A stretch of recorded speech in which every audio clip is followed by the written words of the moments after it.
கோபத்தையும் வெளிப்படுத்தியிருக்காரு அண்ணன். பெரும்பாலும் பத்திரிகையாளர் நண்பர்கள் யார் பேசும்போது கைத்தட்டி சிரித்து கொண்டாடி நான் பார்த்ததில்லை. எல்லாருமே உட்காந்தாங்க பேசட்டும் அப்படின்ற மாதிரி உட்காந்துருப்பாங்க. ஆனால் இந்த ஸ்பீச்சில் நிறைய சிரிப்பையும் கைத்தட்டலையும் பார்க்க முடிஞ்சிச்சு. அப்படி ஒரு ஆத்மார்த்தமான ஒரு ஸ்பீச்சாக இது இருந்துச்சு. படத்துடைய ஒளிப்பதிவாளர் ஜேபி தினேஷ் அவர்களை அன்போடு மேடைக்கு அழைக்கிறோம். அடுத்ததாக பேச அழைக்கிறது ஒரு ஆசான். இன்னைக்கு தமிழ் சினிமாவில் நடிக்கக்கூடிய பலரும் வந்து இவரை பிரதிபலிக்கிறாங்க அப்படின்னு சொல்லணும். யாராவது நடிக்கணும் அப்படின்னு ஆசைப்பட்டா முதல்ல போய் அண்ணன்ட்ட கற்றுக்கணும் அப்படின்னு நினைப்பாங்க. நடிப்பு ஆசான், நடிப்பு அரக்கன் அண்ணன் கோபி அவர்களே அன்போடு அழைக்கிறேன். அனைவருக்கும் வணக்கம், அனைத்து உறவுகளுக்கும் வணக்கம். இந்த மேடை ரொம்ப அழகான மேடை. இந்த மேடையில் எனக்கு கிட்ட பெரிய சந்தோஷம். இங்கே மேலே இருக்க எல்லா மக்களும் ஒரு பேச்சு கேட்க தான் உட்காந்துருக்கேன். அவங்க என்ன பேசுவாங்க, எப்படி பேசுவாங்க, எவ்வளோ அழகாக பேசுவாங்க என்பது நல்லா தெரியும். இந்த படத்தில் ஒரு நல்ல ஒரு வாய்ப்பு. அந்த வாய்ப்புக்கான காரணம் கண்ணண்ணா ஒரு மூலியமாக தான் இந்த படம் கிடச்சதா இருக்குது. அதுக்கு பெரிய நன்றி கண்ணண்ணா. நான் நன்றி சொல்ல மறந்துடுவேன், அதனால் முதல்ல நன்றி சொல்லிக்கிறேன். மாஸ்டருக்கு பெரிய நன்றி. அதே மாதிரி தம்பிக்கு பெரிய சாய் தம்பிக்கு நன்றி. இந்த படத்தில் ஒரு நல்ல கதாபாத்திரம், இந்த கதாபாத்திரத்துக்கு ரொம்ப நல்லா பண்ணியிருக்கேன் அப்படின்னா அந்த புகழ் என் இயக்குனரை மட்டுமே சாரும். இயக்குனருடைய அந்த வழி தான் அது பண்ணியிருக்கேன். ஒருவேளை நல்லா பண்ணலை, சரியாக பண்ணலன்னா அந்த குறை எனது. நான் சரியாக உள்வாங்கி சரியாக பண்ணலைன்னு அர்த்தம். இந்த கதை ரொம்ப அழகான கதை, ரொம்ப நேர்த்தியான கதை. எல்லாரும் அவ்வளோ உணர்வுபூர்வமாக நடிச்சிருக்க படம் ஒரு படம். இந்த இதில் நிறைய விஷயங்கள் எனக்கு புதுசாக இருந்துச்சு. இப்படிலாம் நடக்குமா அப்படின்னு. ஏன்னா நான் சிட்டிலே பிறந்து சென்னையிலே பிறந்த சென்னையில் வந்த மாதிரி பையன் நான். எனக்கு இப்படிலாம் இருக்குமோ கூட தெரியாது. அப்படிங்கிற ஒரு விஷயத்த வந்து இயக்குனர் சொல்லும்போது காதில் வந்து சொல்லிட்டு போவார், இதுதான் கதை, இப்படி தான் பண்ணணும், அதிகமாக சத்தம் போடாத கோப்பினா என்ன அப்படி இருக்கும் அப்படிங்கிறது படத்தில் ரொம்ப அழகாக தெளிவாக நிதானத்தோட ரொம்ப அழகாக சொல்லியிருக்காரு. அதுக்கு பெரிய வாழ்த்துக்கள். இந்த படத்தில் எல்லாருமே சிறந்த நடிகர்கள். அவங்க கூட நானும் இருந்ததுக்கு பெரிய சந்தோஷம். நான் படித்த கல்லூரியில் வந்து நான் கேட்டு வளர்ந்த பாடல் எல்லாமே இளையராஜா ஐயாவோட பாட்டை தான் கேட்டு வளர்ந்துருக்கேன். எனக்கு இளையராஜாவோட ரொம்ப பிடிக்கும். அவரை நாங்கள் எந்த பாட்டு கேட்டாலும் அவரை மாதிரி நாங்கள் மாறிடுவோம். எனக்காவது ஒரு நாளைக்கு அவருடைய இசையில் ஏதாவது ஒரு சின்ன சீன் நடிச்சிட மாட்டோமா அப்படி ஒரு பெரிய ஆசை இருந்தது. நான் ஒரு படம் நடித்து முடித்த பிறகு அந்த படத்தில் ஐயா தான் வந்து மியூசிக் வாசித்தாங்க. அதில் சொன்ன அந்த சீனில் வந்து ஆர்ஆரே வேணான்ட்டார். ஐயோ போச்சே அப்படின்னு நினச்சோம். நம்ம நினச்ச ஒரே ஒரு சீன், அந்த சீனில் வந்து எங்காவது சைலண்ட்டாக இருக்கட்டும், அதில் ஆர்ஆர் போட வேணான்ட்டாங்க. போச்சு, அந்த காலகட்டம் போச்சு. அதுக்கப்புறம் ஸ்நேகன் ஐயா வந்து வீட்டுக்கு கூப்பிட்டு போய் ஐயா பார்க்க வச்சு ரொம்ப நேரம் பேசியிருந்தோம். அந்த புகழும் சந்தோஷம் ஸ்நேகன் ஐயாவை செய்கிறோம். அது உறவு, அழகான உறவு. அந்த உறவு என்ன சொல்லிச்சு அப்படின்னா, வா போகலாங்க ஐயா அப்படின்னு சொல்லி கூப்பிட்டு போய் உட்கார வச்சு பேச வச்சாங்க. அவர்கிட்ட நிறைய கற்றுக்கிட்டு பார்த்துக்கிட்ட ரசித்த காலங்கள். இன்றைக்கி நான் ஒரு கதாபாத்திரம், சின்ன கதாபாத்திரம் நடித்ததில் அதில் ஐயா வாசிச்சிருக்காங்க. அவரோட வயலின் பேசியிருக்கு, அவரோட நோட்ஸ் பேசியிருக்கு. அது பெரிய சந்தோஷம், நான் பெற்ற பெரிய இன்பம், இது பெரிய பாக்கியம். அந்த பாக்கியத்துக்கு எல்லா புகழும் என் இயக்குனரை மட்டுமே சாரும். இந்த இயக்குனருக்கு பெரிய வாழ்த்துக்கள், மேன்மக்கள் அனைவருக்கும் பெரிய வாழ்த்துக்கள். நான் பேசின வார்த்தைகள் யார் மனசை தெரிஞ்சோ தெரியாமலோ புண்படுத்திருந்தால் அது பெரிய மன்னிப்பு. வாழ்க பல்லாண்டு, வாழ்க வளப்படும். மறக்காமல் இந்த படத்தை தேட்டர் போய் படம் பாருங்கள். உங்களோட பெரிய ஆதரவுக்கு முதல் எடுத்துக்காட்டு உங்கள் கைத்தட்டல் மட்டுமே. வாழ்த்துக்கள். இளமை துள்ளலும் சுவாரஸ்யமும் குறையாமல் தன்னுடைய திரைப்படங்களை கதை சொல்லக்கூடிய இயக்குனர் கண்ணன் அவர்கள் இதை பொறுத்து மதிப்பிற்கும் மரியாதைக்குரிய ஊடக நண்பர்கள் அனைவருக்கும், அண்ணன் சீமான் அவர்களுக்கும், நண்பர் கருப்பையப்பன் மற்றும் மேடையில் அமர்ந்திருக்கும் அனைவருக்கும் என்னுடைய வாழ்த்துக்கள். விஜித் பச்சன் ரொம்ப நல்லா பண்ணியிருக்காங்க. ட்ரெய்லர் சாங்ஸ் பார்த்தேன். ஒரு உள்வாங்கி ஒரு அழகி நம்ம படம் பார்க்கும்போது எப்படி இருந்ததோ அந்த மாதிரி ஒரு நேட்டிவிட்டியாக ஒரு மண் சார்ந்த படமாக இந்த படம் இருக்குது. நிச்சயமாக அனைத்து தரப்பு மக்களும் இந்த படம் போய் சேரும். முக்கியமாக இந்த திரைப்படத்தை தயாரித்த திருமதி காமாட்சி ஜெயகிருஷ்ணன் அவர்களுக்கு நான் ரொம்ப நன்றி சொல்ல கடமைப்பட்டிருக்கேன். ஜெயகிருஷ்ணன் சார் வந்து மிக அற்புதமான ஒரு சினிமாவை நேசிக்கக்கூடிய ஒரு தயாரிப்பாளர். அவர் நினச்சிருந்தா இந்த படத்தை வாங்கின அந்த காசுக்கு ஒரு குட் பேட் ஆக்லி ஒரு செங்கல்பட்டு ஏரியா வாங்கி நாளே நாள் அந்த படத்தை எடுத்துக்க முடியும். ஆனால் ஒரு சினிமாவை நேசிக்கிற ஒருத்தர் மட்டும்தான் நல்ல கதையை, ஏன்னா ஒரு படம் எடுக்கிறது அது எடுத்துடலாம், ரொம்ப ரொம்ப ஈஸியாக எடுத்துடலாம். ஆனால் அந்த திரைப்படத்தை தேட்டருக்கு கொண்டாடுற மாதிரி ஒரு கடினம் ரொம்ப அது வந்து அது வார்த்தையில் சொல்ல முடியாது. இன்னைக்கு திரை எடுத்துக்கிட்டு இருக்க ஒரு தயாரிப்பாளர்களுக்கு அந்த ஒரு கஷ்டம் தெரியும். அவ்வளோ ஒரு சிரமமான ஒரு கட்டம். அன்னைக்கு இந்த திரைப்படம் தேட்டருக்கு வருதுன்னா அதுக்கு முழுக்க ஜெயகிருஷ்ணன் சாரு, அவங்க மனைவி காமாட்சி மேடம் தான். அவங்களுக்கு நாங்கள் ரொம்ப நன்றி சொல்கிறோம். அவங்க நல்ல திரைப்படங்களை தேடி கண்டுபிடிச்சி வாங்கி ரிலீஸ் பண்ணுறாங்க. சார், இந்த படம் உங்களுக்கு பெரிய லாபத்தை தரணும், நிறைய படங்கள் இங்கே எடுக்கணும். வந்திருக்கும் அனைவருக்கும் இந்த படம் மிகப்பெரிய வெற்றி அடையணும். வாழ்த்துக்கள், நன்றி. அடுத்ததாக பேச அழைக்கிறது காதலுக்கும் கவிதைக்கும் சொந்தக்காரர். காதலுக்கும் கவிதைக்கும் எப்படி பேட்டர்ன் வாங்க முடியும் அப்படின்னும் போது தன்னுடைய குழந்தைகள் 2 பேரும் காதல் கவிதைன்னு பேர் வச்சிருக்காரு. அவருக்கு அப்பா ஆனதுக்காக பெரிய வாழ்த்துக்களோட பேசுறது. எல்லாருக்கும் வணக்கம். பேரன்பும் பெருங்கோபமும் என்ற ஒற்றை சிந்தனையோடு ஒத்த சிந்தனை உள்ளவர்கள் எல்லாம் ஒருங்கிணைந்த மேடையை அந்த மேடையை நான் பார்க்குறேன். அண்ணன் சித்ரா லட்சுமணன் சொன்ன மாதிரி நேற்று படத்தை பார்க்குற வாய்ப்பு அண்ணன் சீமான் அவர்களோடு அமர்ந்து அந்த படத்தை பார்க்குற வாய்ப்பு கிடச்சிச்சு. அதுக்கு நம்முடைய மூத்த அண்ணன் தங்கர்பச்சன் அவர்களுக்கு தான் நன்றி சொல்லணும். ஏன்னா படத்தை பார்த்தோம், ரொம்ப அழகான படம். நிறைய நேரத்தை நான் எடுத்துக்க விரும்பலை. காலகாலமாக மானுட ஜாதியை வேண்டான்னு சொல்லிட்டு இருக்கிற ஒரு மானுட ஜாதி தொடர்ந்து ஒரு யுத்தத்தை நடத்திக்கிட்டே இருக்கு. அவனவன் ஜாதியை அவனவன் கொண்டாடினாலும் பொதுவெளியில் ஜாதிக்கு எதிரானவன் போல தன்னை சித்தரித்துக் கொள்வதில் எல்லாம் முனைப்பாக இருக்கிறான். அந்த முனைப்பில் 1% உண்மையாக இருந்தால் இந்நேரம் ஒரு மிகப்பெரிய தீர்வு கிடைத்துவிடும் அப்படிங்கிற ஒரு மிகப்பெரிய ஆதங்கம் எல்லா படைப்பாளனுக்குள்ளேயுமே இருக்கு. அந்த ஒரு பெரிய யுத்தத்துடைய தொடர்ச்சியாகத்தான் நான் பேரன்பையும் பெருங்கோபத்தையும் பார்க்கிறேன். அடுத்தடுத்த கடத்துக்கு பலது ஆயுதங்கள் இல்லாமல் சிந்தனை என்கின்ற வலுவான ஆயுதத்தோடு இந்த யுத்தத்தை தொடர்ந்து படைப்பாளிகளும் படைப்புகளும் சிந்தனையாளர்களும் சமூக சிந்தனையாளர்களும் எடுத்துக்கொண்டு நகர்ந்து கொண்டே போகிறார்கள். அதனுடைய அடுத்த கட்ட ஒரு மிகப்பெரிய நகர்தலாக இந்த படம் இருக்கிறது. ஜாதிக்கு எதிரான படம்தான், ஆனால் அது எங்கே போய் முடியும் அப்படிங்கிற காலப்போக்கில் இது ஒரு மிகப்பெரிய ஜன்னலையோ ஒரு பெரிய வாசலையோ திறந்திருக்கிறது என்ற நம்பிக்கை இருக்கிறது. எந்த மேடையில் நான் ரொம்ப விரும்புகிறதுன்னா, தினந்தோறும் அண்ணனுடைய பேச்சை கேட்டுக்கிட்டே இருந்தாலும் இந்த மாதிரி மேடைகளில் தான் அண்ணனுடைய குரல் ரொம்ப அழுத்தமாக இருக்கணும் அப்படிங்கிறதுனால என்னுடைய நேரத்தையும் அண்ணன் சீமான் அவர்களுக்கு கொடுத்து நடித்த அத்தனை பேருக்கும் அற்புதமாக பண்ணியிருக்காங்க. அழகாக வேலை வாங்கியிருக்கீங்க. எப்போதுமே ஒரு வலுவான சிந்தனைக்கு பிரம்மாண்டம் தேவையில்லை என்ற அழுத்தமாக ஒரு விஷயத்த சொல்லலாம். அதுபோல் இந்த வலுவான படத்திற்கு பிரம்மாண்டம் தேவையில்லை என்றாலும் நம்மளுடைய பிரியங்கள் தேவைப்படுகிறது. உங்கள் பிரியத்தால் இந்த படம் வெற்றி பெறட்டும். நன்றி, வணக்கம், வாழ்த்துக்கள். தமிழ் சினிமாவில் 21 நாளில் படம் எடுக்க முடியும்னாலும் எடுக்க முடியும். என்னோட தோட்டத்திலேயே படம் எடுக்க முடியும்னாலும் எடுக்க முடியும். எல்லாத்துக்கும் கதை என்னால் பண்ண முடியும் அப்படின்ற மாதிரி ஒரு எழுத்தாளர், அற்புதமான ஒரு இயக்குனர், தன்னுடைய திரைக்கதையின் மூலமாக மக்களை கட்டிப்படக்கூடிய சுசீந்திரன் அவர்கள் என்னோட பேசுகிறார். அனைவருக்கும் மாலை வணக்கம். ரொம்ப ரொம்ப மகிழ்ச்சியாக இருக்குது, ரொம்ப சந்தோஷமாக இருக்குது. சிவப்பிரகாசம் முதல் திரைப்படம் அவருக்கு, என்னுடைய நண்பர். இந்த திரைப்படம் சில திரைப்படங்கள் வெற்றி அடையும் போது வியாபார ரீதியாக சினிமா நல்லாயிருக்கும்.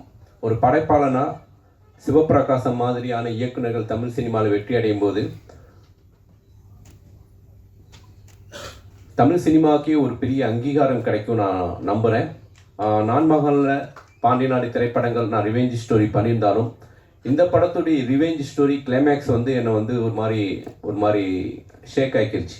ஏன்னா அந்த படத்துடைய கிளைமேக்ஸ் இதுவரையும் நான் அப்படி ஒரு கிளைமேக்ஸை பார்த்ததே கிடையாது, அப்படி ஒரு கண்டென்ட்டை நான் பார்த்ததே கிடையாது. நிச்சயமாக இந்த திரைப்படத்துடைய கிளைமேக்ஸ் மிகப்பெரிய அளவுக்கு சோசியல் மீடியாவில் பேசப்படும், மிகப்பெரிய அளவுக்கு ஒரு வெற்றிக்கு அந்த கிளைமேக்ஸ் ஒரு காரணமாக இருக்கும் நான் ரொம்ப பிலீவ் பண்ணுறேன். என்னுடைய நண்பர் சிவபிரகாசத்துக்கு என்னுடைய வாழ்த்துக்கள் முதல்ல தெரிவிச்சுக்கிறேன். இளையராஜா சார், அவரோட அழகு சாமி குதிரையை ஒர்க் பண்ணியிருக்கேன்.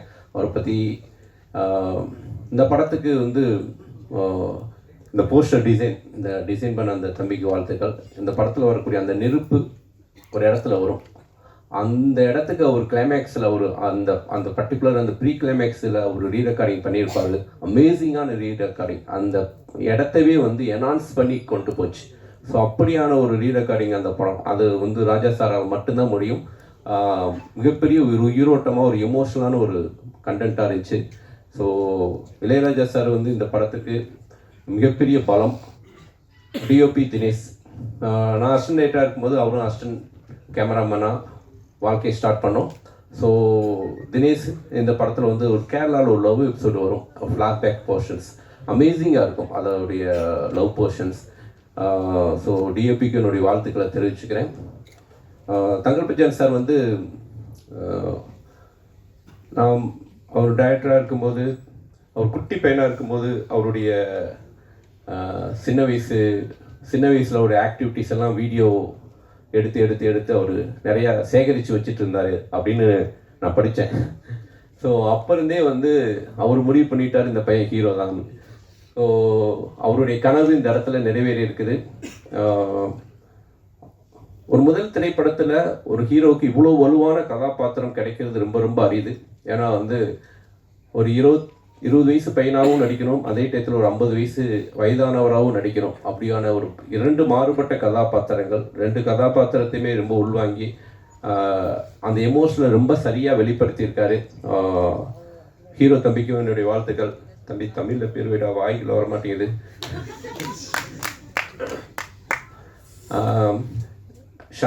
ஷாலி இந்த படம் பார்த்து முடிச்சோடனே நான் வந்து டைரக்டர்கிட்ட சொன்னேன், இந்த பொண்ணு யார், மலையாளியா அப்படின்னு கேட்டேன். இல்லை சார், தமிழ் பொண்ணு தான் அப்படின்னாங்க. ஸோ என்னுடைய ஒரு படத்துக்காக ஷாலியை வந்து நான் மீட் பண்ணி பேசினேன். அப்புறம் இந்த படத்தில் இன்னொரு கேரக்டர் பண்ணேன். என்னுடைய 2K லவ் ஸ்டோரி திரைப்படத்தில் வந்து இங்கே அவங்க ஹரிதாக்கானா, ஓகே, ஹரிதா வந்து என்னுடைய திரைப்படத்தில் நடிக்க வச்சேன். ஸோ இந்த படத்துடைய மெயினாக இந்த படம் என்ன அப்படின்னா, இந்த படத்துடைய கிளைமேக்ஸ் தான் இந்த படத்தை வந்து வேறொரு திரைப்படமாக மாற்றுது. அதனால் இந்த திரைப்படம் நிச்சயமாக வந்து மக்களுக்கு ஒரு புது விதமான உணர்வை கிடைக்கும். இந்த திரைப்படத்தின் மூலம் தமிழ் சினிமாவுக்கு ஒரு நல்ல ஹீரோ கிடைச்சிருக்காரு. கண்டிப்பாக ஒரு பேஷனான ஒரு ஹீரோவாக தமிழ் சினிமாவில், ஏன்னா ஒரு இயக்குனருடைய பையன் ஒரு இயக்குனருடைய வழியை புரிஞ்சுக்கிட்டு அவருக்கு சப்போர்ட் பண்ணியிருக்காரு. நிச்சயம் இந்த திரைப்படம் மிகப்பெரிய வெற்றி அடையும். இந்த திரைப்படத்தை வாங்கி ரிலீஸ் பண்ணக்கூடிய சார் உங்களுக்கும் என்னுடைய வாழ்த்துக்கள் sir. Thank you so much. Thank you sir. உண்மையும் பொய்யும் நீதி தராசில் நிறுத்தி ஒவ்வொரு முறையும் தீர்ப்பு சொல்லக்கூடிய நடிகை, இயக்குனர், அவங்களுக்குள்ள அன்காம்ப்ரமைஸ் இயக்குனர் ஒருத்தவங்க இருக்காங்க, எழுத்தாளர் ஒருத்தவங்க உள்ள இருக்காங்க. இயக்குனர் லட்சுமி ராமகிருஷ்ணன் அவர்களே நம்மளோட பேச அழைக்கிறேன். அனைவருக்கும் வணக்கம். மேடையை அலங்கரித்து கொண்டிருக்கும் அனைத்து பெரியோர்களுக்கும் என்னோட வணக்கம். நான் ஏன் பெரியோர்கள் சொல்கிறேன்னா, வயசில் இல்லை, master minds, master thinkers, writers, poet, கலைஞர்கள் அனைவரும் இங்கே இருக்காங்க. இந்த மேடையை பார்க்கும்போது எனக்கு என்னோட ஃபஸ்ட்டு படம் ஆரோகணம் தான் ஞாபகம் வருது. அன்னைக்கு அங்கே பாலச்சந்தர் சார் இருந்தார், பாரதிராஜா சார் இருந்தார், பாலு மகேந்திரா சார் இருந்தார். ஸோ அந்த மாதிரி ஒரு வைப் யூனோ இங்கே எனக்கு தெரியறது. ஸோ உங்களுக்கு இது டெபியூ ஃபிலிம், இந்த ஹீரோக்கு டெபியூ ஃபிலிம், டிரெக்டருக்கு டெபியூ ஃபிலிம், ஹீரோயினுக்கு டெபியூ ஃபிலிம், அப்படி எல்லாருக்கும் debut film. So it's such an important day for them. அந்த மாதிரி ஒரு நாளில் இத்தனை பேரும் இங்கே வந்து அவங்கள வாழ்த்துறது இது ஒரு பெரிய ஒரு blessing. Aarohanam you know music release அன்னைக்கு அந்த ப்ரெஸ் மீட்டுக்கு முன்னாடி நாங்கள் படத்தை காமிச்சிட்டு தான் அப்புறம் எல்லாரையும் மேடை மேலே ஏற்றினோம். அதே மாதிரி இன்னைக்கு இங்கே வந்து பேசினவங்க எல்லாருமே most of them have seen the movie இல்லையா. படத்தை பார்த்துட்டு இப்போது சுஷீந்திரன் சார் பேசும்போது அவர் படம் பார்த்துட்டு அவ்வளோ உணர்வு பூர்வமாக பேசினாரு. He's a brilliant director, brilliant writer. இப்போ அவர் வந்து எனக்கு கிளைமேக்ஸ் வந்து இவ்வளோ தூரம் ஒரு தாக்கத்தை ஏற்படுத்துதுன்னு சொல்லும்போது நமக்கு அது நிஜமாவே இந்த படத்தை பார்க்கணும்னு தோணுறது. ஸோ இந்த மாதிரி ஒரு மியூசிக் ரிலீஸ்க்கு முன்னாடி படத்தை காமிச்சிட்டு அவங்க பேசும்போது பிலீவபிளாக இருக்குது. அது ஒரு பெரிய ஒரு கான்ஃபிடென்ஸ், அது டிரெக்டரோடும் ப்ரொடியூசரோடும் கான்ஃபிடென்ஸ் நினைக்கிறேன் அது. அண்ட் இந்த டீமுக்கு நான் என்ன சொல்ல விரும்புகிறேன்னா, இந்த ஜேர்னியே வந்து இதில் நம்ம ஜெயிப்போம், அதுக்கப்புறம் நம்ம நினச்ச நம்ம எக்ஸ்பெக்ட் பண்ணது வராமல் இருக்கலாம், அதை விட பெருசாக வரலாம், இந்த மாதிரி எல்லாம் நடக்கும். But the journey it self is so beautiful. அந்த பயணமே அவ்வளோ அழகானது. அண்ட் சினிமாவில் வந்து நம்ம அந்த உழைப்பையும் அந்த அந்த அந்த ஒரு பேஷனும் இருந்தால் நம்மளை ஏமாற்றவே ஏமாற்றாது. நம்ம 1% போட்டோம்னா அது 100% நமக்கு திரும்பி வரும். 1% ஹார்ட் ஒர்க் போட்டோம்னா, நம்ம சின்சியராக இருந்தோம்னா அது 100% நமக்கு ரிவார்டிங்காக இருக்கும். அந்த 1% இன்சின்சியரிட்டி காமிச்சோம்னா அதே மாதிரி 100% நமக்கு திருப்பி அடிக்கும். அதுதான் சினிமா. ஸோ அதுதான் என்னோட அண்டர்ஸ்டாண்டிங். ஸோ எனக்கு எல்லாரும் இங்கே உட்காந்து எல்லாரையும் பார்க்கும்போது இந்த படம் ஒரு பெரிய வெற்றி படமாக அமையும்னு ஒரு தாட் வருது. சொல்லுவாங்க இல்லையா, ஒரு நொஸ்டால்ஜியா, அந்த மாதிரி ஒரு நொஸ்டால்ஜியா ஃபீல் ஆகிறது. And all the best to the team. And அவங்க எல்லாம் சொன்ன மாதிரி இந்த படம் ஒரு படம் எடுக்கிறது பெரிய விஷயம் இல்லை, அது தியேட்டருக்கு கொண்டு போகிறது, ரிலீஸ் பண்ணுறது எவ்வளோ கஷ்டமான விஷயம்னு எனக்கு தெரியும். நான் ஒரு இண்டிபெண்ட் ஃபிலிம் மேக்கர், எவ்வளோ கஷ்டப்பட்டிருக்கேன்னு எனக்கு தெரியும். ஸோ இவர் சந்திரசேகர் சார் சொன்னார் இல்லையா, இந்த மாதிரி படங்களை எல்லாம் எப்படி ஜெயிக்க வைக்கிறது, ஆர்வி உதயகுமார் சாரும் சொன்னார், எப்படி ஜெயிக்க வைக்கிறது தெரியல, அதுக்காக ஏதோ பண்ணணும். ஐ திங்க் மலையாளம் இண்டஸ்ட்ரியிலையும் அதுதான் இப்போ பேச்சு நடந்துட்டு இருக்கு. இந்த பிரம்மாண்டம் இதையெல்லாம் தாண்டி ரியலிஸ்டிக்கான நல்ல கதைகள் மறுபடியும் வரணுங்கிற ஒரு ஆர்வம் ப்ரொடியூசர்ஸ் சைட்லேருந்தும் மேக்கர்ஸ் சைட்லேருந்தும் வர ஆரம்பிச்சாச்சு. I think it's a very welcome change. I think we are able to crack it. அதை கிராக் பண்ண முடிஞ்சா பெரிய விஷயம். எல்லா ஜான்ரால இருக்கிற படங்களும், எல்லா பெர்ஸ்பெக்டிவ்ல இருக்கிற கதைகளும் மக்களுக்கு பார்க்கறதுக்கு ஒரு வாய்ப்பு. அது இடையில இருக்கிறவங்க மட்டும் முடிவு பண்ணாம இதுதான் மக்களுக்கு பிடிக்கும், இதுதான் மக்கள்கிட்ட போய் சேரும், இதுதான் அவர் சொன்னார் இல்லையா, ஒரு கார்ப்பரேட் கல்ச்சர் பேக்கேஜஸ், இதுதான் பேக்கேஜ், அந்த மாதிரி இல்லாம எல்லாத்துக்கும் ஒரு நியாயமான ஒரு வாய்ப்பு, அதை உருவாக்குறதுக்கு, அதை கொண்டு வரத்துக்கு ஒரு சிஸ்டம். இந்த சிஸ்டம் அது எப்படி நம்ம எல்லாரும் சேர்ந்து அந்த வாய்ப்பை எப்படி உருவாக்குறது, அதை நம்மளால கிராக் பண்ண முடிஞ்சா அது ஒரு மிகப்பெரிய விஷயம் நான் நினைக்கிறேன்.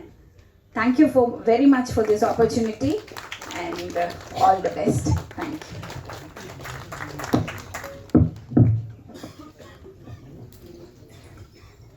Thank you ma'am. அடுத்ததாக பேச அழைக்கிறவர் வந்து ஒரு நடிகர், ஒளிப்பதிவாளர். அவரோட வார்த்தைகளால் நிறைய பேருக்கு வாழ்க்கையை கொடுத்தவர்னு சொல்கிறேன். நிறைய பேர் ரெஃபர் பண்ணியிருக்காரு தமிழ் சினிமாவுக்கு. அவங்க எல்லாருமே ஜொலிச்சுக்கிட்டு இருக்காங்க. நடிகர் அருள்தாஸ் அவர்களே அன்போடு பேச அழைக்கிறேன். போலீஸ் ட்ரைனிங் போகல, கஷ்டப்படலை, ஆனால் ஈஸியாக போலீஸ் ஆகிட்டாரு. இவர் பார்த்தா இயல்புலேயே போலீஸ் அப்படின்ற ஒரு ஞாபகம் எல்லாருக்குமே வந்துடும். ஆனால் எந்த கதாபாத்திரமாகவும் மாறும் அண்ணன் அருள்தாஸ் அவர்கள் தற்போது பேசுவார்.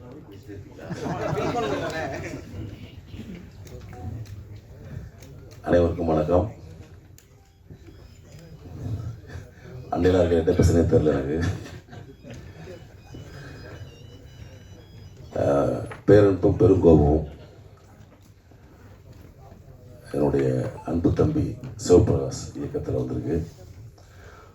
இது எப்படின்னா வந்து ஒரு குடும்பத்தில் வந்து அந்த முதல் பட்டதாரி வந்தோன்னு ஒரு சந்தோஷம் இருக்கும்ல, அந்த மாதிரி ஒரு பயங்கரமான ஒரு சந்தோஷமான ஒரு நிகழ்ச்சி இது. ஏன்னா சிவபிரகாஷ் வந்து இங்கே குடும்பத்தில் ஒருத்தர், நிறைய பேர் ஒர்க் பண்ணி போராடி இந்த படத்தை பண்ணியிருக்காரு. ரொம்ப ஒரு நேட்டிவிட்டியான ஒரு ஃபிலிம். நம்மளுக்கு மதுரை சைடு ஒன்றும் பிரச்சனை இல்லை, அது தெரியும் கல்ச்சர். ஆனால் வந்து கோபி என்ன சொன்ன மாதிரி, மெயின் கோபி என்ன சொன்ன மாதிரி அவருக்கு புதுசாக இருந்துச்சு. அதே மாதிரி லோகு சார், நாங்கள்லாம் ஒரு வில்லன் கேங்கு. ரொம்ப அற்புதமான ஒரு படம். அந்த படம் கண்டிப்பாக வந்துடும். நேற்று நான் படம் பார்க்கல, ஊரில் அந்த நித்த வந்தேன் ஈவினிங்கு. கண்டிப்பாக பார்த்து ரசிக்கிறோம். உங்களுக்கு அது பிடிக்கும்னு நினைக்கிறேன்.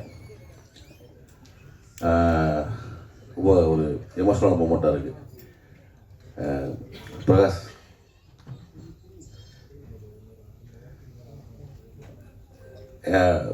அன்பு மகள் அருணி வந்து அவங்க அப்பாவோட விழாவை வந்து வீடியோ எடுத்துகிட்டு மேலே வா அருணி, வா வா வா வா.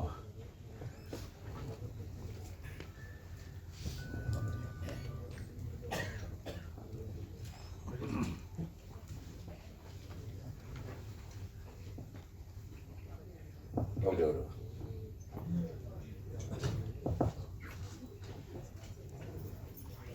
ஏன்னா ஒரு அப்பாவோட ஒரு முதல் பட விழாவில் வந்து ஒரு பொண்ணு வந்து அப்போ தான் பார்த்துட்டு வீடியோ எடுத்துகிட்டு எல்லாரும் பேச்சு வீடியோ எடுத்துகிட்டே இருக்கு. ஒரு எமோஷனலான மூமெண்ட்டாக இருந்துச்சு. கண்டிப்பாக பிரகாஷ் ஜெயிச்சுருவோம், கண்டிப்பாக ஜெயிப்போம். இந்த விழாவை கண்டிப்பாக வந்து சபி மேலே வந்து பார்த்துட்டு நினைக்கிறேன். Okay, thank you.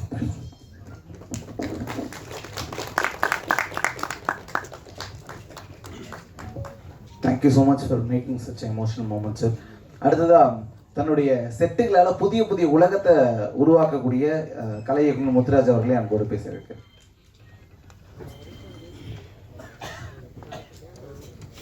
எல்லாருக்கும் வணக்கம்.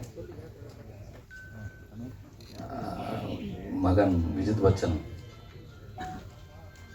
அவரை சின்ன வயசில் பார்த்துருக்கேன். சொல்ல மறந்த கதை ஷூட்டிங் அப்போ அவங்க வீட்டுக்கு போனப்போ விளையாண்டுட்டு இருந்தா. அப்படி இப்போ படத்தில் இவ்வளோ மெச்சூராக பார்த்துட்டு நமக்கு இவ்வளோ வயசு ஆயிடுச்சு அப்படிங்கிற மாதிரி. ரொம்ப தமிழ் சினிமாவில் நிறைய நடிகர்கள் இருக்காங்க, கதாபாத்திரங்களாக மாறி பண்ணுறதுக்கு சில பேர் தான் இருப்பாங்கன்னு நினைக்கிறேன். அதில் ஒருத்தர் இவராக இருக்கலாம். வாழ்த்துக்கள் விஜய் பச்சன். அதே மாதிரி தம்பி சிவபிரகாஷ், அவருடைய நீண்ட நாள் காத்திருப்பு, அது எனக்கு தெரியும் எவ்வளோ வலி, அது எவ்வளோ கஷ்டப்பட்டிருப்பார் அப்படிங்கிறதெல்லாம். அதை பார்த்ததுனால இந்த படத்தை ரிலீஸ் பண்ண வந்த ப்ரொடியூசருக்கு ரொம்ப நன்றி. தன்னுடைய மகனுடைய வெற்றியை பார்க்க போகும் அன்பு நண்பர் தங்கர் பச்சன் அவர்கள், அவருடைய சந்தோஷத்தை பார்க்க போகிறேன் நான். அதே மாதிரி தம்பி சிவபிரகாஷோட வெற்றியை பார்க்க போகிற பாப்பா ஹரிணி அவர்களோட சந்தோஷத்தை பார்க்க போகிறேன் நான். படக்குழுவினர் அனைக்கும் வாழ்த்துக்கள். நன்றி. நன்றிண்ணே. தமிழ்ல சொல்லுவாங்க, எனக்கு இந்த மாதிரி